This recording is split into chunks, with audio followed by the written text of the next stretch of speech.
Hey dear student, my name is Dheeraj. स्वागत करता हूं एक बार फिर से एक हिंदी कोचिंग इंस्टीट्यूट में। ठीक है, आज की वीडियो में हम ले आ चुके हैं उस पिछली वाली वीडियो का पार्ट जो था आपका ऑटोट्रॉपिक, उसी का नेक्स्ट पार्ट है हेटरोट्रॉपिक। ठीक है, इस लेक्चर में हम हेटरोट्रॉपिक के बारे में समझेंगे और हेटरोट्रॉपिक काफी मजेदार टॉपिक रहेगा आपके लिए, जिसमें हम होलोजोइक न्यूट्रिशन को भी देखेंगे जो हमारे अंदर भी होता है। तो नो डाउट कि हम अपने भी डाइजेस्टिव सिस्टम को देखेंगे कि आप क्या खाते पीते हैं, वो सारी चीजें देखेंगे। ठीक है, सोचो क्या खाए हो। ठीक, अच्छा हाँ, एक इंपॉर्टेंट बात, हमारे एक गुरुजन है जिन्होंने हमसे इसमें कमेंट में पूछा था कि ग्रेनम या थैलेकॉइड के अंदर किस प्रकार से फोटोसिंथेसिस होता है, वो कैसे होता है, वो मैं आपको इस वीडियो के एंड में बताऊंगा। तो आप लास्ट तक बने रहिए। अगर आप भी देख रहे हैं तो आप वीडियो के लास्ट में देखिएगा, हमको बताएंगे। ठीक है, हालांकि उसमें मैंने टॉपिक को इसलिए इंक्लूड नहीं किया था क्योंकि वो आप लोग 10th के लेवल पे लिए ना थोड़ा सा कॉम्प्लेक्स हो जाता है, इसलिए नहीं बताते। उससे रिलेटेड कोई क्वेश्चन नहीं आते बोर्ड में, आप टेंशन मत लीजिएगा, बाकी मैं उसे बताऊंगा जरूर। ठीक है, तो चलो स्टार्ट करते हैं हेटरोट्रॉपिक न्यूट्रिशन के बारे में। हेटरोट्रॉपिक न्यूट्रिशन क्या होता है? अब हेटरोट्रॉपिक न्यूट्रिशन को बहुत सारे बच्चे सोचेंगे, हिंदी वाले अगर इसमें जुड़े हैं तो उनके लिए मैं बता देता हूँ। कलर सिलेक्ट कर लेता हूँ। हेटरोट्रॉपिक न्यूट्रिशन के लिए बच्चों को बता दे रहे हैं कि हेटरोट्रॉपिक न्यूट्रिशन का मतलब होता है भैया,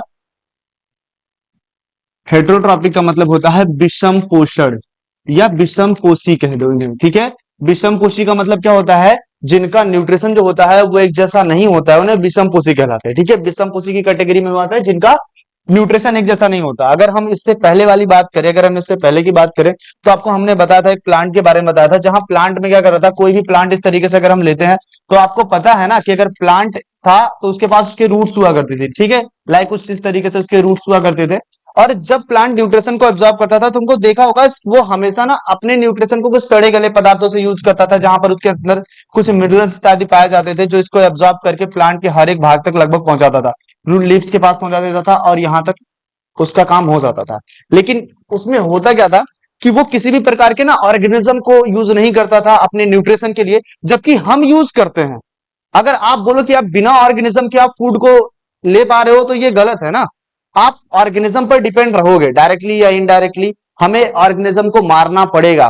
ठीक है, हमको ऑर्गेनिज्म को मारना पड़ेगा, तब हम जाकर कहीं फूड को ले पाएंगे। ठीक है, तो ये जो प्लांट होता है आपका इस तरीके से न्यूट्रिशन लेता है, लेकिन हम एनिमल हैं और एनिमल की जो कैटेगरी होती है, उस एनिमल कैटेगरी में हमको किसी दूसरे ऑर्गेनिज्म के ऊपर डिपेंड रहना पड़ेगा और मारना तो पड़ेगा उसे खाने के लिए। ठीक है, आपका ये हेटरोट्रॉपिक में आएगा। देखो, हम चाहे जिस तरीके से करेंगे वो देखेंगे। तो सबसे पहले आपको समझा देते हैं कि आपका हेटरोट्रॉपिक न्यूट्रिशन होता क्या है। तो यहां पर देख लीजिए, हिंदी मीडियम और इंग्लिश मीडियम दोनों बच्चों के लिए मैंने लिख दिया है। आप देख सकते हैं, heterotrophic nutrition is a mode of nutrition where organism depend on other organism for food to survive. Hindi में कहते हैं परपोषी पोषण ऐसा पोषण होता है जिसमें जीव जीवित रहने के लिए दूसरे जीवों पर निर्भर रहते हैं। ठीक है बेटा, दूसरे जीवों पर निर्भर रहते हैं। यहाँ पर दा को थोड़ा दूसरी तरीके से बना देते हैं, गड़बड़ा गया है। ठीक है, दूसरे जीवों पर निर्भर रहते हैं अपने भोजन के लिए।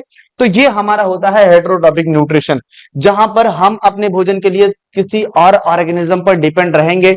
और सबसे महत्वपूर्ण बात है कि हम उसे मारकर ही खाएंगे। ठीक है, ऐसा है नहीं कि खाद यूरिया डाई और पेड़ पौधे पड़े हैं तो उनको पत्ते को तोड़कर खा लेंगे। एटलीस्ट हम पत्ते को भी तोड़कर खाते हैं, तब भी हम मार ही रहे हैं। ठीक है, साग पालक वगैरह आप खा रहे हैं तो किसी जीव को ही खा रहे हैं। ठीक, चाहे आप शाकाहारी वाला भोजन करो चाहे आप मांसाहारी वाला भोजन करो, आपको किसी ना किसी प्रकार से जीव को मारना पड़ेगा। ठीक है, यही आपका हेटरोट्रॉपिक न्यूट्रिशन बताता है, ये समझ लीजिएगा। ठीक है, हेटरोट्रॉपिक न्यूट्रिशन समझ में आया। हम देखते हैं हेटरोट्रॉपिक न्यूट्रिशन कितने टाइप के होते हैं और हमको क्या क्या पढ़ने हैं। ठीक है, आप इसको ध्यान में दीजिएगा। तो चलते हैं दूसरे पेज पर अपने, देखते हैं हेटरोट्रॉपिक न्यूट्रिशन। यहां पर कह रहा है टाइप ऑफ हेटरोट्रॉपिक न्यूट्रिशन, या मुझे इसे हिंदी में बताने की जरूरत नहीं है, अगर आपको इतनी भी इंग्लिश नहीं आती तो रहने दो, बेइज्जती नहीं करूंगा तुम लोगों की, सोच लो अपने मन में। ठीक, तो टाइप ऑफ हेटरोट्रॉपिक न्यूट्रिशन।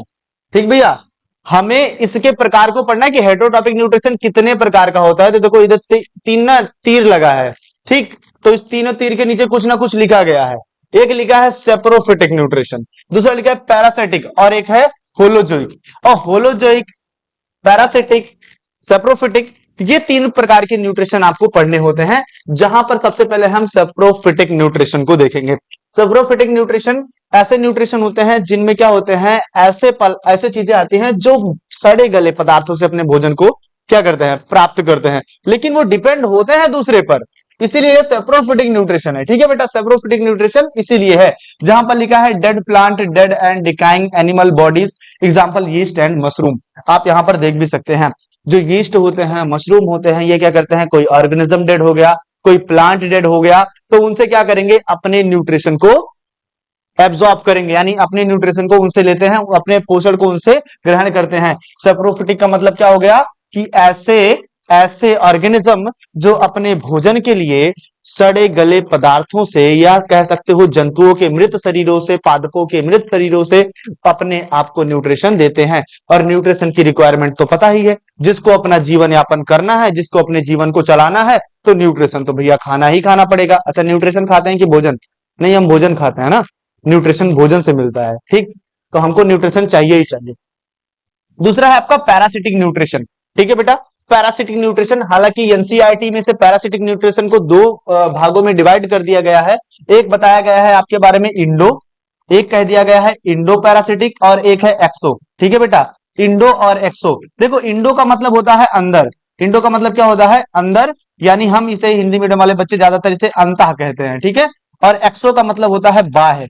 एक्सो का मतलब क्या होता है, बाह्य, सरल भाषा में से बाहर कह सकते हैं। ठीक है बेटा, सरल भाषा में से बाहर कह सकते हैं, ये होता है। पैरासाइटिक न्यूट्रिशन क्या होता है, जो पैरासाइटिक न्यूट्रिशन होता है, feed on another living organism.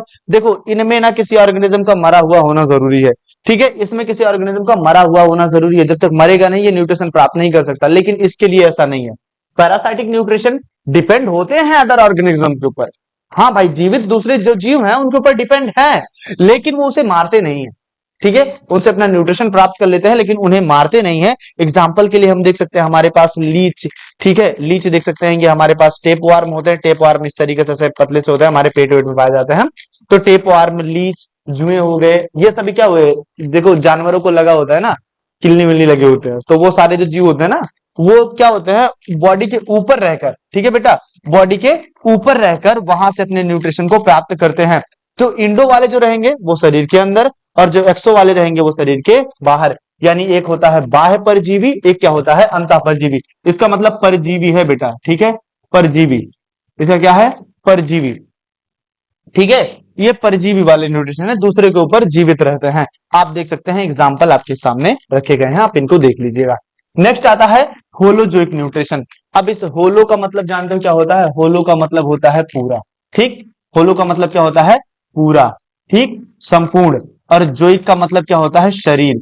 जिसका न्यूट्रिशन पूरे शरीर में होगा, जिसका न्यूट्रिशन पूरे शरीर में होते हुए होगा, वही कहलाता है होलोजोइक न्यूट्रिशन। और न्यूट्रिशन का मतलब पोषण आपको पता ही है। इसमें कह रहा है egestion organism, sorry, egestion organic food material. मतलब इजेशन का मतलब क्या होता है, इजेशन का मतलब क्या होता है बेटा, अंतर्ग्रहण, या कह सकते हो अंतःग्रहण। ठीक है, इसे अंतःग्रहण कह सकते हो। एग्जाम्पल के लिए ह्यूमन बीइंग और अमीबा को इसमें रखा गया है।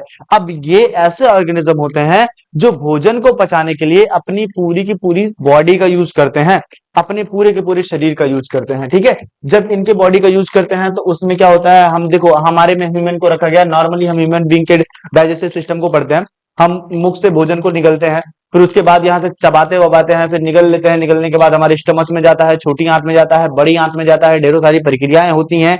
उसके बाद एनस में इकट्ठा होकर बॉडी के वेस्ट मटेरियल के रूप में बाहर निकल जाता है। तो कहीं ना हम एलिमेंट्री कैनाल यानी आहार नाल के द्वारा अपने पूरे के पूरे शरीर का यूज करते हैं भोजन को पचाने के लिए। जबकि प्लांट क्या करते थे, लाइट को सिंथेसाइज करते थे। उसके अंदर जो ग्रेनम, पत्तियों के अंदर जो क्लोरोप्लास्ट था, क्लोरोप्लास्ट के अंदर जो ग्रेनम हुआ करते थे, वो उसको सिंथेसाइज करते थे, उनका फूड बन जाया करता था। तो यहां पर हम इसको देख लेते हैं। ठीक है, होलोजोइक न्यूट्रिशन किस प्रकार का होता है आप उसे देख लीजिए। हम अब देख लेते हैं ना होलोजोइक न्यूट्रिशन अमीबा में कैसे होता है। ठीक है, अमीबा में होलोजोइक न्यूट्रिशन कैसे होता है वो देख लेते हैं। देखो, होलोजोइक न्यूट्रिशन अमीबा में कैसे होता है, लिखा है हेटरोट्रॉपिक न्यूट्रिशन इन अमीबा। आप देख सकते हो अमीबा में हेटरोट्रॉपिक न्यूट्रिशन किस प्रकार से होता है, हम यहाँ पर बात करते हैं। सबसे पहले एक अमीबा का डायग्राम बना है, समझ लो कैसे होता है। सबसे पहले एक अमीबा का डायग्राम बना है जिसमें आप इस चीज को कंसीडर कर रहे हो, लेकिन सबसे पहले मैं आपको एक अमीबा का दूसरा डायग्राम दिखा देता हूं जिससे आप समझ पाए किसमें हो क्या रहा है। देखो, ये एक अमीबा है। ठीक है, ये एक अमीबा है। अमीबा के अंदर ये इसका न्यूक्लियस है। न्यूक्लियस बोले तो बेटा इसे कहते हैं हम लोग केंद्रक। देखो यहाँ पर लिखा है, मैं लिख भी दे रहा हूं, इसे हिंदी में कहते हैं केंद्रक। ठीक है, केंद्रक। और ये है फूड डाइजेस्टिव एंजाइम, यानी क्या है, पाचक रस कह सकते हो, पाचक एंजाइम कह सकते हो, इसे बेटा पाचक एंजाइम बोल सकते हो। ठीक है, पाचक एंजाइम बोल सकते हो। ये जो पाचक एंजाइम होते हैं यहां पर देख सकते हो, ये लिखा है फूड पार्टिकल इजेशन, मतलब जो भोजन के कण है, ये जो भोजन के कण है उनको क्या कर रहा है, अंदर ग्रहण कर रहा है। भोजन के कण जो है यहाँ पर उनका इजेशन हो रहा है। इजेशन का मतलब अंतर ग्रहण हो रहा है, ठीक है बेटा, अंतर ग्रहण हो रहा है। यहाँ पर इनका अंतर ग्रहण हो रहा है, तो यहां से अंतर ग्रहण हो रहा है और यहां से वेस्ट प्रोडक्ट इजेशन, यानी इंजेशन और इजेशन में तो आपको पता है इजेशन थोड़ा सा ही डिफरेंस है, इसको ध्यान रखिएगा। इजेशन का मतलब बाहर निकालेगा, ये वेस्ट मेटेरियल होते हैं इनको शरीर से बाहर निकालने की प्रोसेस होती है, इजेशन कहलाती है। जब शरीर के अंदर लेता है तो इंजेशन कहलाता है, ठीक है। आप वेस्ट मेटेरियल को इंजेशन कह सकते हो। यहां पर देखो लिखा है digestive nutrition food and make new molecules, ये जो इसका डाइजेस्टेड फूड होते हैं इन्हीं को यहाँ पर कंसीडर किया है। ये क्या करते हैं, उनको सारी चीजें आपस में कह सकते हो निकाल कर अलग कर लेता है, और अलग करने के बाद ये क्या करता है, पूरे के पूरे सेल में पहुंचा देता है, फैला देता है, यही काम करता है। अच्छा, एक इसमें ये आती है, कई बच्चों को ये बात आती है कि अमीबा में भोजन का जो पाचन होता है वो कहाँ होता है, तो कई लोग कहेंगे स्यूडोपोडिया। अच्छा, स्यूडोपोडिया का मतलब अग्रपाद और पश्चपाद जो होते हैं इनके स्यूडोपोडिया होते हैं, ये स्यूडोपोडिया है, ठीक है। जैसे इसका इसका ये स्यूडोपोडिया, पहले ऐसे नहीं रहता है, इसका शेप इरेगुलर होता है अमीबा का। तो ये क्या करते हैं, जब इसके पास फूड पार्टिकल ऐसे ऐसे आते हैं ना, तो ये अपने टांग को इस तरीके से कैसे करता है, ग्रो करना शुरू कर लेता है, इसी से चलने का भी काम करता है, उससे भोजन को पकड़ने का भी काम करता है। तो इस तरीके से अपने भोजन को पकड़कर अपने अंदर इनगल्फ कर लेता है और यहाँ पर एक वैक्यूल्स बना लेता है। क्या बना लेता है, वैक्यूल्स बना लेता है। इसे कहते हैं फूड वैक्यूल। क्या कहते हैं बेटा, फूड वैक्यूल कहते हैं। यानी कह सकते हो इसे आप क्या कह सकते हो, भोजन धानी कह सकते हो। क्या कह सकते हो बेटा, भोजन धानी। भोजन धानी में जो इसके पास जो भोजन की इसकी थैली होती है इसी को धानी कहते हैं। इसी थैली में भोजन का पाचन होता है। इंग्लिश मीडियम वाले बच्चे इसे वैक्यूल समझ लेंगे, फूड वैक्यूल्स में होता है, ठीक है। हमेशा याद रखना, ऑब्जेक्टिव क्वेश्चन पूछे भी जाते हैं कि अमीबा में जो भोजन का डाइजेशन होता है कहां पर होता है, स्यूडोपोडिया में होता है या कहां पर होता है, तो आपको बताना है भोजनदानी यानी वैक्यूल्स में होता है, ठीक है। आइए नेक्स्ट टॉपिक पर चलते हैं, यहां पर आते हैं हम अपने टॉपिक पर, देखते हैं कैसे। सबसे पहले एक अमीबा होता है। अमीबा के पास ये जो आपको दिख रहा है ये फूड का पार्टिकल है, यानी यहां पर लिखा है ये फूड पार्टिकल है, और ये इसका न्यूक्लियस है, बॉडी ना बॉडी है, ठीक है। अमीबा का ये बॉडी है, इसका सेल मेम्ब्रेन है, इसका अंदर का साइटोप्लाज्म वगैरह है जो आपको दिखाई दे रहा है। अब सबसे पहले फूड को देखता है, तो फूड को क्या करता है, इनगल्फ करता है कुछ इस मेथड से, अपने स्यूडोपोडिया को डेवलप करता है, इसको इसको डेवलप करता है, जो कि आगे आप देख सकते हैं यहां पर डेवलप करके फूड को पकड़ता है। तो ये क्या करता है, इसका स्यूडोपोडिया होता है, इसी स्यूडोपोडिया के माध्यम से इसको पकड़ता है, और नेक्स्ट टाइम कुछ समय बाद ये क्या होता है, फूड पार्टिकल को, फूड वैक्यूल्स अभी बताया था मैंने, फूड वैक्यूल इसको ट्रैप कर लेता है इस तरीके से, ऐसे ना पकड़ लेता है इस तरीके से, और ऐसे फूड को ट्रैप कर लेता है। ट्रैप करने के बाद एक गोला बना लेता है, वैक्यूल्स जो होता है गोला बना लेता है। अब उसी गोले को आप यहां पर देख सकते हैं, इसके अंदर चला गया, ठीक है। इसे इंडोसाइटोसिस कहते हैं। क्या कहते हैं बेटा, इंडोसाइटोसिस कहते हैं।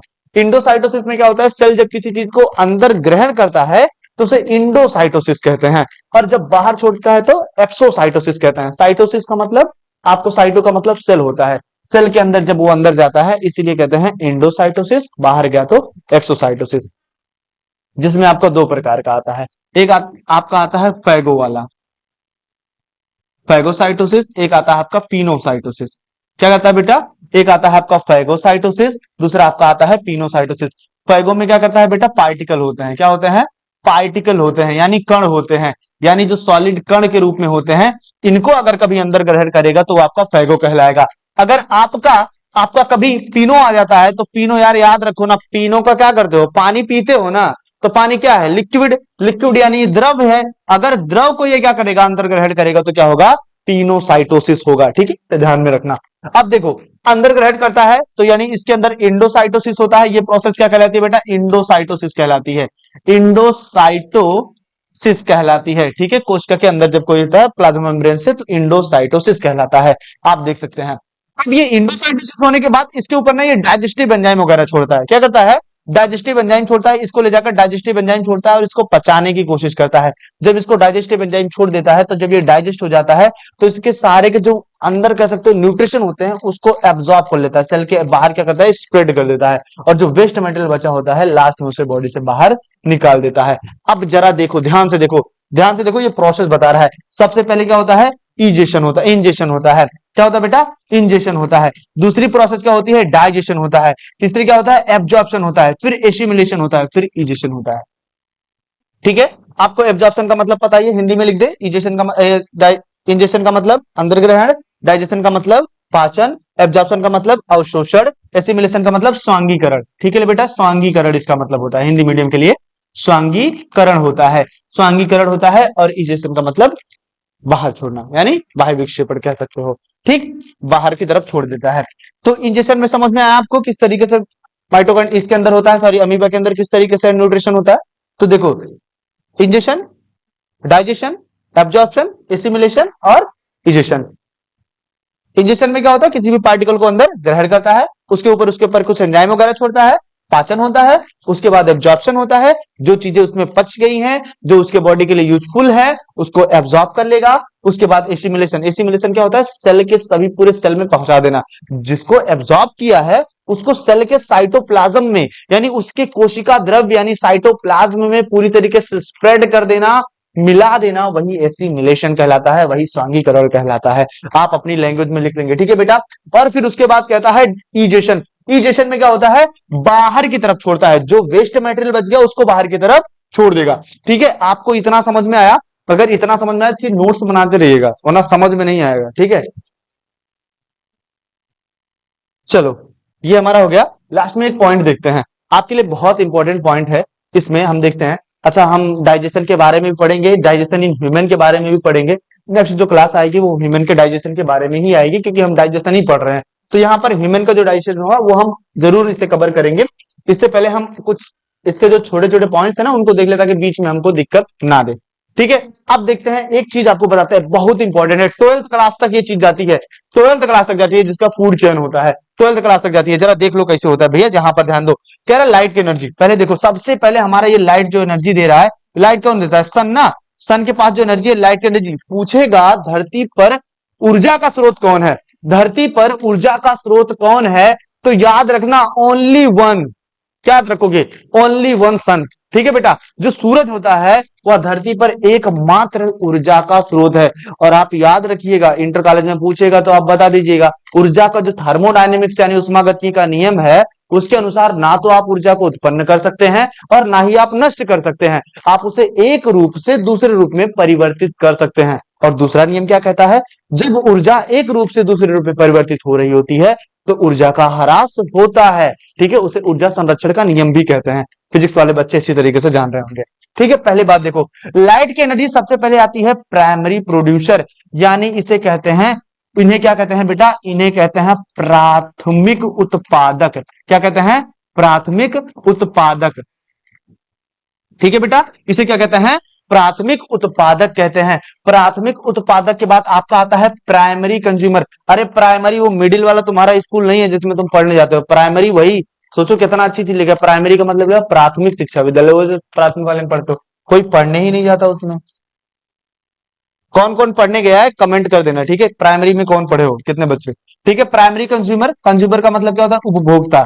इसे क्या लिखेंगे बेटा, प्राथमिक उपभोक्ता, उपभोक्ता आता है ना, कहां पे इसमें से आता है।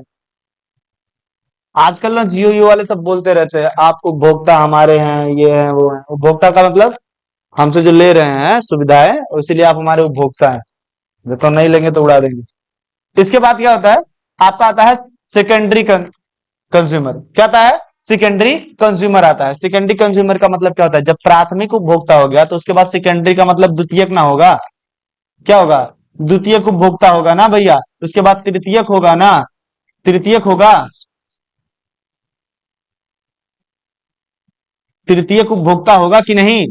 ठीक है, उसके बाद देखो यहीं पर आपको बता दिया है सारी चीजें, और यहां पर डीकंपोजर, इन्हें क्या कहते हैं, अपघटक, लिख लेना। नहीं तो अगली वीडियो में कहता सर इंग्लिश में खाली बता दिए, हिंदी में बताया ही नहीं, इसलिए हम सारा हिंदी में बता रहे हैं। लाइट एनर्जी को लिख लोगे हिंदी में, लिख लो। ठीक है भैया, अब ध्यान दीजिएगा आप, देखिए प्राथमिक उपभोक्ता, द्वितीयक उपभोक्ता और तृतीयक उपभोक्ता। जहां पर हम सबसे पहले आपको बताते हैं प्राथमिक उपभोक्ता, देखो सन ना सबसे पहले प्लांट की रेस के ऊपर ये फोटोसिंथेसिस करते हैं, और जब ये फोटोसिंथेसिस करते हैं तो ये क्या करते हैं, अपनी जगह पे रहते हैं और इस तरीके से अपने आप को ग्रो करते हैं।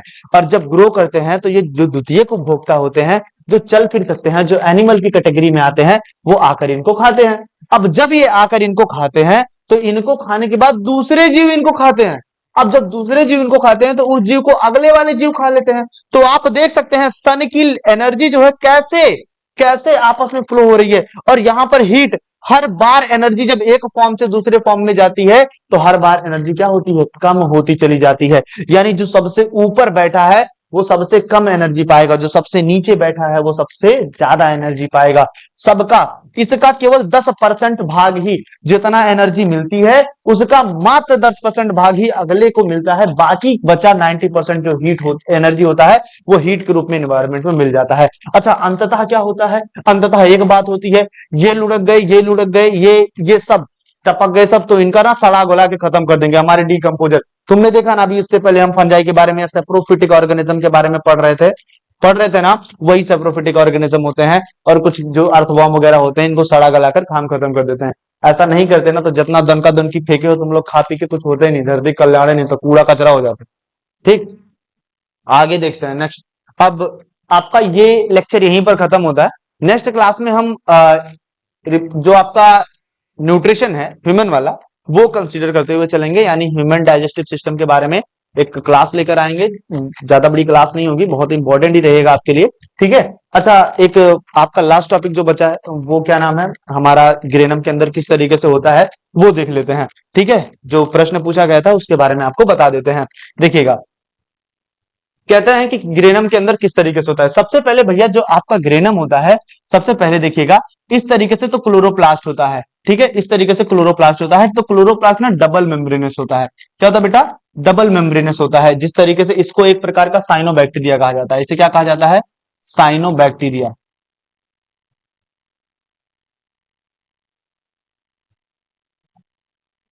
बैक्टीरिया गलत लिखा है,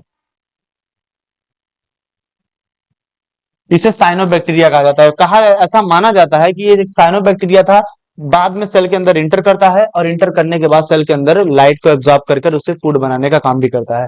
एक इंपॉर्टेंट क्वेश्चन नीट के एग्जाम में भी पूछा गया था और इंटर क्लास में कई बार कंसीडर किया गया है कि जंतु और पादप के बीच की कड़ी कौन होता है, ऐसा जो जंतु और पादप को जोड़ता हुआ दिखाई दे। आप जब पढ़ेंगे ना जीवन की उत्पत्ति तो आपको बताया जाएगा कि सबसे पहले प्रोकैरियोटिक सेल आया, प्रोकैरियोटिक से पहले कोड आए थे, प्रोकैरियोटिक सेल के अंदर धीरे धीरे ना अदर कंपोनेंट इनगल्फ होते गए, अंदर जाते गए, तो उसके बाद बन गए यूकैरियोटिक। और यूकैरियोटिक इन्वॉल्व होते होते अरबों करोड़ों मिलियन साल के बाद आज इस तरीके से हम एक ह्यूमन में बदले हैं। तो ये हमारी कई जातियां हैं, आप धरती के कोई से भी जीव को ले लो, सबके अंदर हमारा डीएनए मिलेगा, यानी उसके डीएनए से हमारा डीएनए मैच होगा, चाहे कुछ ही परसेंट होगा। इस बात को दर्शाता है कि हम भी पहले उन्हीं से बने हुए हैं। ठीक है। अब आपका साइनोबैक्टीरिया क्या होता है, इसी के अंदर एंटर करता है और ये क्या करता है, प्रकाश को अवशोषित करता है, अवशोषित करने के बाद लाइट को बनाए, ऊर्जा को बनाने का काम करता है। तो देखो इसके अंदर क्या होता है वो देख लेते हैं। यहां पर ना बेटा ऐसे चक्के, हमने बताया था थैलेकॉइड होते हैं, याद रखिएगा। इसके अंदर इस तरीके से ऐसे थैलेकॉइड इसके अंदर ऐसे पाए जाते हैं।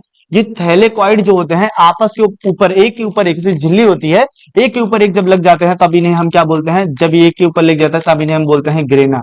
ग्रेना क्या है, सिंगुलर फॉर्म है, इसीलिए हम इसे ग्रेना बोलते हैं। ऐसे कई सारे अगर आपस में मिल जाते हैं, कई सारे ऐसे आपस में बन जाते हैं तो इसे क्या बोलते हैं, हम लोग इसे ग्रेनम बोलते हैं। तब क्या बोलते हैं, इसे बोलते हैं बेटा ग्रेनम। ठीक है, क्योंकि ये इसका प्लूरल फॉर्म होता है, बहुवचन होता है, ढेर सारे होते हैं, तब इसे हम ग्रेनम कहते हैं। और अगर आप थैलेकॉइड भी कहते हो, या कई लोग थैलाकॉइड भी कहते हैं, कई लोग थैलेकॉइड भी कहते हैं, उससे डरना मत, आप कुछ भी कह दो, आगे वाला व्यक्ति उतना समझदार है। ठीक है, तो थैलेकॉइड होता है। तो ये जो थैलेकॉइड होता है एक्चुअली एक थैलियो के समान होता है। इसके अंदर जब आप इसे काटेंगे ना तो इसके अंदर एक चीज होता है जिसे कहते हैं ल्यूमेन। क्या कहते हैं बेटा, ल्यूमेन कहते हैं। अब इस ल्यूमेन के अंदर द्रव्य भरे होते हैं। जब आप एक ग्रेनम को उठाएंगे तो एक ग्रेनम को उठाने के बाद ये देखिए आपको खाली स्थान दिख रहा है, ये जो आपको खाली स्थान इस तरीके से दिख रहा है ना, इसी खाली स्थान को हम लोग ल्यूमेन बोलते हैं। और ल्यूमेन बोलने के बाद ये ग्रेना जिससे कनेक्ट होता है, एक ग्रेना दूसरे से कनेक्ट होता है, उसे स्ट्रोमा लैमेला कहते हैं। क्या कहते हैं, स्ट्रोमा लैमेला कहते हैं। अच्छा, स्ट्रोमा लैमेला ही क्यों कहते हैं, तो ये जो भाग आपको खाली वाला दिख रहा है इसे स्ट्रोमा कहते हैं। इसे क्या कहते हैं, स्ट्रोमा कहते हैं। अब ये जो स्ट्रोमा होता है, स्ट्रोमा के अंदर ये जो कनेक्शन हुआ है ना, उसी को हम लोग क्या कहते हैं, स्ट्रोमा लैमेला कहते हैं। आप स्ट्रोमा लैमेला कहेंगे तभी सही पड़ेगा, खाली लैमेला कहेंगे तब भी चलेगा, लेकिन स्ट्रोमा लैमेला बेटर पड़ेगा। अब देखते हैं कैसे। आप यहां पर देख सकते हैं सबसे पहले क्या करता है, जो हमारा क्लोरोप्लास्ट होता है, क्लोरोप्लास्ट के अंदर ना ऐसे क्या पाए जाते हैं, हमारे हरे वर्णक पाए जाते हैं क्लोरोप्लास्ट के अंदर, जिन्हें हम लोग क्या बोलते हैं, ग्रेनम बोलते हैं। अब ये ग्रेनम या थैलेकॉइड जो होते हैं, एक के ऊपर एक लगे होते हैं, ग्रेना बन जाते हैं। और यही ग्रेना क्या करते हैं, हमारे आपस में जब ये लाइट के रिसेप्टर्स होते हैं, इन्हीं के द्वारा ही फोटोसिंथेसिस होता है। एक होता है डार्क वाला, एक होता है लाइट वाला। जो लाइट वाला होता है वो इनके अंदर होगा, और जो डार्क वाला होगा वो स्ट्रोमा में होगा। ठीक है, डार्क फोटोसिंथेसिस किसमें होता है, स्ट्रोमा में होता है, खाली स्थान में होता है, जो ये स्ट्रोमा है।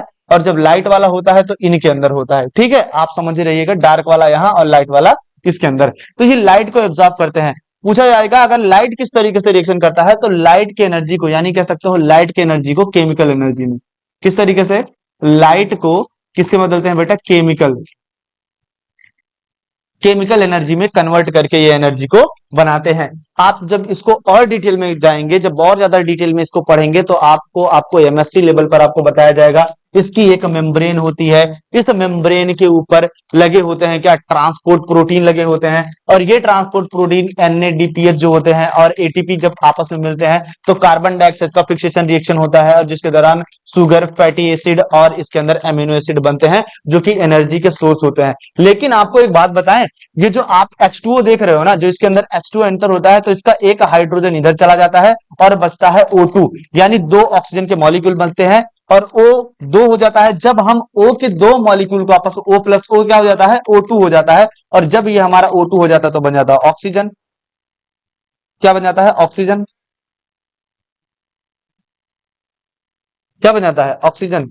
ठीक, अब ये जो ऑक्सीजन बनेगा वहां पर चला जाएगा, क्योंकि प्लांट के अंदर कार्बन डाइऑक्साइड आया होता है, तो कार्बन जो डाइऑक्साइड होता है, तो दो ऑक्साइड होते हैं उसके पास, तो ये भी आगे की तरफ मूव करता है, और यहाँ पर कार्बन डाइऑक्साइड का फिक्सेशन रिएक्शन होता है, जिसके दौरान आपके sugar, fatty acid, amino acid इत्यादि बनते रहते हैं। लेकिन एक सबसे महत्वपूर्ण बात क्या होती है, इसके अंदर इलेक्ट्रॉन जो होते हैं, जब आप पढ़ेंगे तो आपको पता चलेगा इलेक्ट्रॉन क्या करते हैं, इसके अंदर से बाहर की तरफ मूव होते हैं। ठीक है, बाहर की तरफ जब मूव होते हैं तो उन्हीं को एनर्जी में कन्वर्ट करने के लिए ये जो हाइड्रोजन आयन चार्ज होते हैं हमारे, उसी तरीके से ये NADPH को बनाते हैं और ATP को बनाते हैं। और ATP क्या होता है, एनर्जी का सोर्स होता है, यानी कह सकते हैं कोशिका की ऊर्जा मुद्रा कहलाती है। ठीक है, इसी के कारण एनर्जी संपन्न होता है। तो आपको समझ में आ गया होगा कि ये लैमेला जो होते हैं हमारे अंदर, जो ये लगा है लैमेला, जो ग्रेनम बना है, ग्रेनम के अंदर किस तरीके से फोटोसिंथेसिस होता है, इसी प्रकार से होता है। इसकी और भी डिटेल क्लास दी जा सकती है, लेकिन तब जब हम स्पेशली केवल और केवल ग्रेनम के बारे में डिस्कस करेंगे। आपके लिए बस इतना याद रखिएगा कि लाइट की एनर्जी को केमिकल एनर्जी में कन्वर्ट करता है, ये ग्रीन कलर के होते हैं, और ज्यादातर ये किस लाइट को, पर्पल कलर की लाइट को एब्जॉर्ब करते हैं, जो फोटोसिंथेसिस में होता है। ठीक है, समझिए भैया। आपसे मिलेंगे नेक्स्ट क्लास में, जब हम डाइजेस्टिव सिस्टम पढ़ाएंगे ह्यूमन के बारे में, तो आपसे मुलाकात होगी। वीडियो को लाइक कर दीजिएगा और शेयर कर दीजिएगा। नेक्स्ट वीडियो के लिए कमेंट कीजिएगा, अगर कोई डाउट होता है तो आप इसमें पूछिएगा। ठीक है, जय हिंद।